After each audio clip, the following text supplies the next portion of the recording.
Welcome to Talking Back with Angel. I'm your host, Angel Ito. While sports isn't really my primary interest, when I heard about this new edition, I couldn't help but not talk about it. Now, earlier this week, Electronic Arts announced NBA Live 18 will now include teams and players of the WNBA.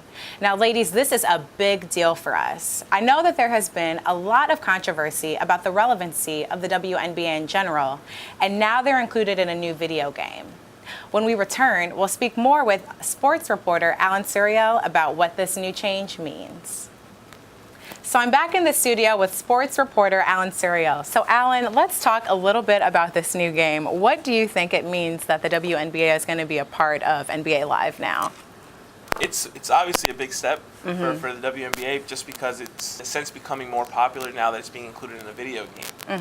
However, the problem is, I feel, is they went to the wrong video game. They should have probably went to NBA 2K where they had more fans and more sales and they can actually push their brand more that way.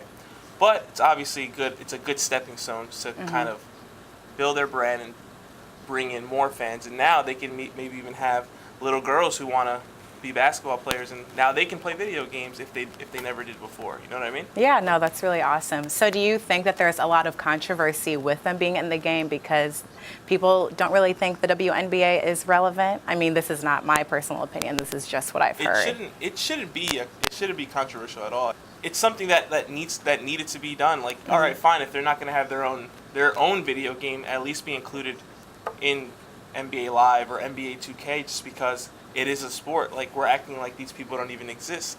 Obviously, these WNBA players want to see themselves in a video game because they've never had that opportunity. Yeah. And now that way they do.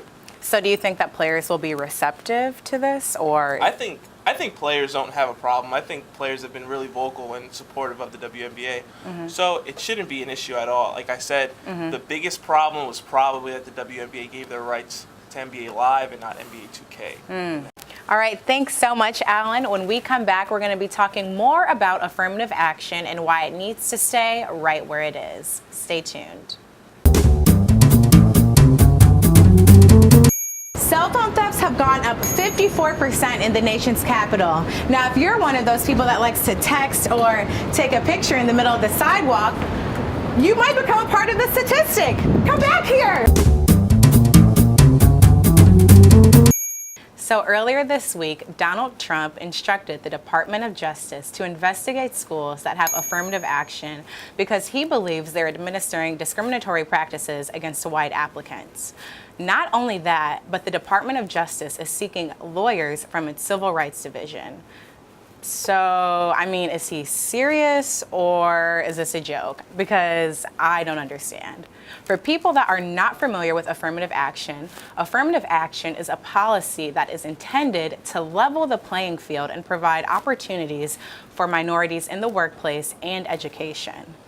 So a lot of people are confused with this policy because they believe affirmative action discriminates against the majority by creating this safe space. But what they fail to realize is that the world is their safe space. And because of their race, their opportunities are literally endless. I mean, hopefully the Trump administration drops this investigation and realizes that affirmative action is not meant to discriminate. Now, have you ever woken up with a bad hair day? You know, it's just like too frizzled, tangled, matted, just not really doing what you want it to do? Well, apparently you're not alone because there's a such thing as uncombable hair syndrome. Yeah, news to me too. So there's this story that's been floating around the internet of a little girl from Australia who has this syndrome. Her race hasn't been specified, but it is under my assumption that she's white. That's right, this white child has coarse and frizzy hair that is apparently a syndrome.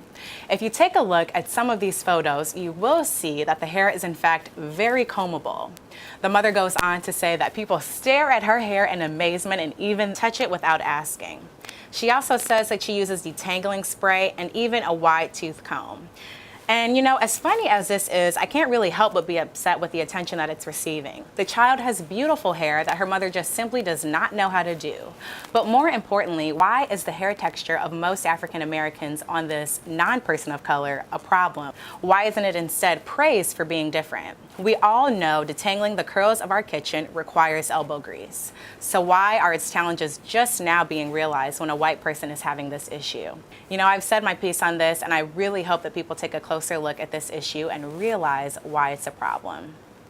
So if you've been on social media today, you might have noticed the hashtag Obama Day.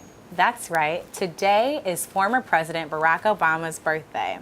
Where would we all be without the legend that is this man? He surely is missed. Now, it's been a long week for all of us. Whether it's been productive, challenging, or just okay, I'd really like to end with a quote that I hope can keep you going.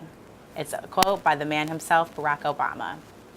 If you're walking down the right path and you're willing to keep walking, eventually you'll make progress. That's all we have for now. See you next time.